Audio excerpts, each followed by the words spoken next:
Welcome to the Bible in the News. This week saw the re-election of Israel's Prime Minister Benjamin Netanyahu.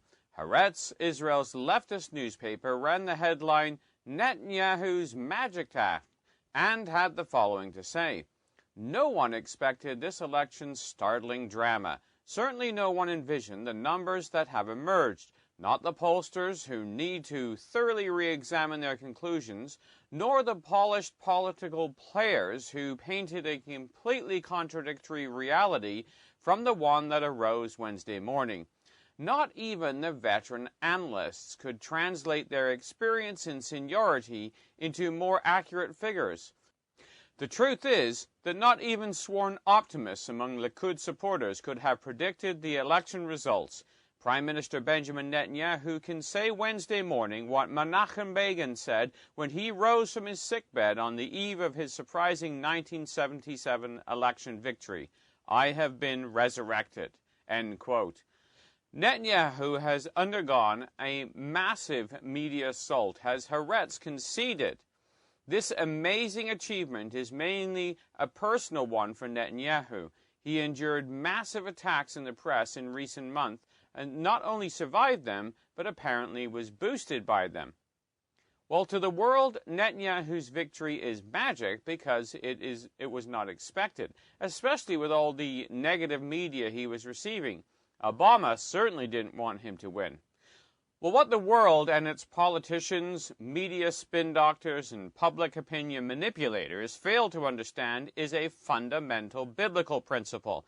It comes from Daniel 4, verse 17.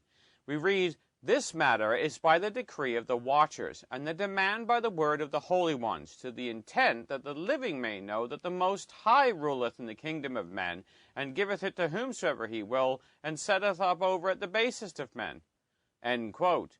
So while forces of mankind go through all kinds of contortions to swing power into their hands, the angels are at work. When God decrees the path of human history, mankind is powerless to prevent his will being accomplished. We read in Isaiah 55, verse 11, "So shall my word be that goeth forth out of my mouth. It shall not return unto me void, but it shall accomplish that which I please, and it shall prosper in the thing whereto I sent it." Well, it is the angels that are the kingmakers, not the media, not the opinion polls, and not the politicians. We read in Zechariah 4, verse 10, about the angels, "They are the eyes of the Lord, which run to and fro throughout the whole earth." The Jerusalem Post reported voter turnout was the highest since 1999. After the polls closed on Tuesday night in the election for the 20th Knesset, the Central Elections Committee reported voter turnout at 71.8%, the highest turnout since 1999, and 4.1% more than the last election in 2013. End quote. As exit polls came in, Netanyahu declared victory to his supporters at his election night headquarters. He said, "Against all odds, we have achieved a great victory for the Likud. I am proud of the people of Israel, who in the moment of truth knew how to distinguish between what is important and what is peripheral, and to insist on what is important." Haaretz reported, Netanyahu will be prime minister for the fourth time, the third time in a row. Only David Ben-Gurion's accomplished this before him. And if Netanyahu serves a full term, he will surpass Ben-Gurion as the country's longest-running premier. End quote. However, forming a government in Israel is not as easy as winning the most seats in the election. There are 120 seats in the Israeli Knesset, their parliament, and the one to be successful will have to cobble a government together from the different fractured factions that make up the political landscape. Canada's National Post reported, with nearly all votes counted, Likud appeared to have earned 30 of the parliament's 120 seats and was in a position to build with relative ease a coalition government with its nationalist, religious, and ultra-Orthodox Jewish allies. End quote. Well, nothing is certain in Israel. When the Kadima party, headed by Tzipi Livni, won the 2009 election with 28 seats, it failed to form a coalition, and the Likud ended up being the ruling party led by Netanyahu.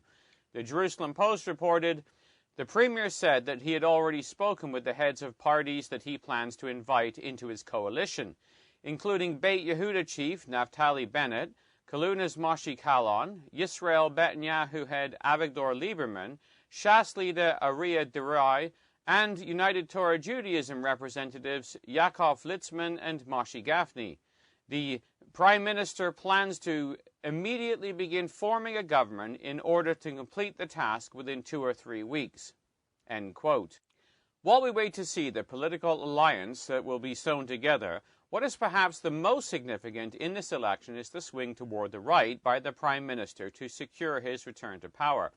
Aretz Sheva reported Netanyahu vowed not to allow a Palestinian state to be founded in Israel during his watch, as opposed to Labour head Yitzhak Herzog, who previously revealed he intended to divide Jerusalem in establishing such a state. Netanyahu told Aretz Sheva that he had changed his position from the 2009 Bar Ilan speech, in which he declared support for establishing a Palestinian state. Netanyahu cited a change in the realities in the Middle East as being behind his shift. End quote. Well, Netanyahu's announcement of no longer supporting the establishment of a two-state solution came on Monday night, 2 days before the election. This move, whatever political motives may have prompted it, starts a new era in Israeli politics if Netanyahu forms a government. Canada's National Post reported Netanyahu, who already has a testy relationship with President Barack Obama, took a sharp turn to the right in the final days of the campaign, staking out a series of hardline positions that will put him on a collision course with much of the international community. In a dramatic policy reversal, he said he now opposes the creation of a Palestinian state, a key policy of the White House and the international community. He also promised to expand construction in Jewish areas of East Jerusalem, the section of the city claimed by the Palestinians as their capital. End quote. Well, many Israeli governments have toyed with the idea of disengagement over the years, with the Kadima party, led by the now disgraced Ehud Olmert, pulling out of the Gush Katif bloc in a disastrous attempt to sell land for peace. The two-state solution is completely unworkable, but has been the only option imposed by outside forces such as Europe and America as the roadmap leading forward. It has proven to be a roadmap to a dead end fraught with mines, and now Netanyahu will have to visibly take Israel on a new path. What that path looks like remains to be seen. In the days immediately following the election, Netanyahu clarified his position in an interview with NBC's Andrea Mitchell. He said, "I haven't changed my policy. I don't want a one-state solution. I want a sustainable, peaceful two-state solution, but for that, circumstances have to change." Mitchell went on to question Netanyahu. But you were re-elected on a mandate. Certainly Israeli voters, your supporters, believe you were re-elected on a mandate against a two-state solution. That is the way the White House is interpreting. They're strongly considering, not blocking, a vote for statehood for Palestinians. Netanyahu went on to answer very forthrightly.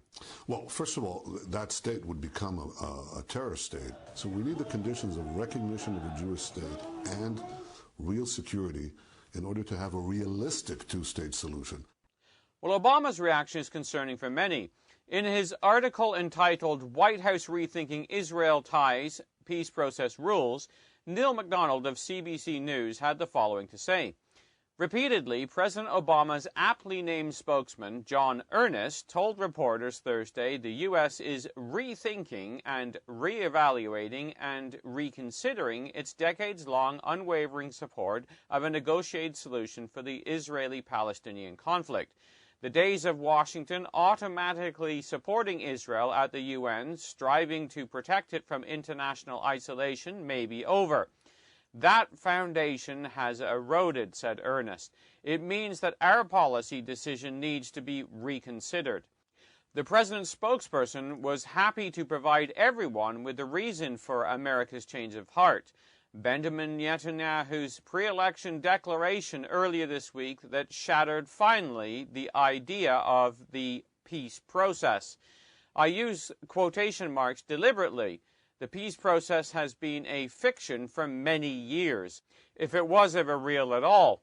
But it was a fiction nearly everyone had an interest in perpetrating, he said. Negotiations leading to two states living side by side in peace and security.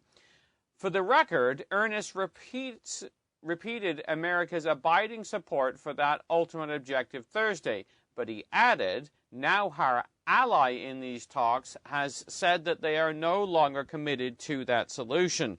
End quote. So the loss of American support, while seemingly catastrophic, may be necessary as a coming-of-age step for the State of Israel. It found itself increasingly moving towards a quiet diplomatic relationship with the Arab states with whom it shares common enemies such as Saudi Arabia. The Center for Research on Globalization posted an article on Thursday which said a recent report by an Israeli TV station revealed that Saudi Arabia would allow Israeli jets to use its airspace to attack Iran, demonstrating the clandestine strategic alliance between Saudi Arabia and Israel. As the Times of Israel reported in an article entitled, Saudis Would Let Israeli Jets Use Their Airspace to Attack Iran. The article stated, the Saudis have declared their readiness for an Israeli Air Force to overfly Saudi airspace en route to attack Iran if an attack is necessary. The TV report from Channel 2 said, all that they ask is some kind of progress on the Palestinian issue. Being able to use Saudi airspace would allow Israeli planes a shortcut to reach Iran without having to fly around the Persian Gulf, taking up precious time and fuel. End quote. While we know the relationship between Israel and Saudi Arabia must improve as the prophet Ezekiel lists Saudi Arabia amongst the list of those who protest in the latter days. Sheba and Dedan and the merchants of Tarshish with all the young lions thereof shall say, art thou come to take a spoil? Hast thou gathered thy company to take a prey, to carry away silver and gold, to take away cattle and goods, to take a great spoil? Ezekiel 38, verse 13. Well, Saudi Arabia and Yemen contained the area of ancient Sheba. Once again, the angels are at work moving the pieces on the chessboard in accordance with the plan laid out in the ancient prophecies. Well, regardless of Obama's protests, we are told the end of the story in the prophets. Israel will be firmly planted in Jerusalem, Judea, and Samaria, the mountains of Israel. This is sure and firm, because the mouth of the Lord has spoken it. It is against these areas that the forces of the Gentiles will come in the latter days and will be destroyed on the mountains of Israel when Messiah intervenes and reestablishes the kingdom of Israel. The prophet Zechariah records the invasion, temporary success, and then the destruction of these nations. We read in chapter 14, verse 1-3, Behold, the day of the Lord cometh, thy spoil shall be divided in the midst of thee. For I will gather all nations against Jerusalem to battle. The city shall be taken, the houses rifled, the women ravished, and half of the city shall go forth into captivity. And the residue of the people shall not be cut off from the city. Then shall the Lord go forth and fight against those nations, as when he fought in the day of battle. The prophet Joel also records the same. We read in Joel chapter 3, verses 1-3, For behold, in those days and in that time, when I bring again the captivity of Judah and Jerusalem, I will also gather all nations, and will bring them down into the valley of Jehoshaphat, and will plead with them there for my people, for my heritage Israel, whom they have scattered among the nations and parted my land. Well, the prophet Ezekiel pinpoints the mountains of Israel as the flashpoint. In chapter 38, verse 8, we read, After many days thou shalt be visited. In the latter years thou shalt come into the land that is brought back from the sword and is gathered out of many people, against the mountains of Israel, which have been always waste, but is brought forth out of the nations, and they shall dwell safely, all of them. Thou shalt ascend and come like a storm, and shall be like a cloud to cover the land, thou and all thy bands, and many people with thee. Well, this is not a successful campaign, but a resounding final defeat for the anti-Semitic powers of Europe, when God will sanctify himself before all nations. Because we read in verse 16, Thou shalt come against my people Israel, as a cloud to cover the land. It shall be in the latter days, and I will bring thee against my land, that the heathen may know, when I shall be sanctified in thee, O Gog, before their eyes. God will respond to their arrogance. We read in verse 18, "It shall come to pass at the same time when Gog shall come against the land of Israel, saith the Lord God, that my fury shall come up in my face, and he will intervene and bring divine judgment upon these nations." Because we read in verse 21 to 23, "I will call for a sword against him throughout all my mountains, saith the Lord God.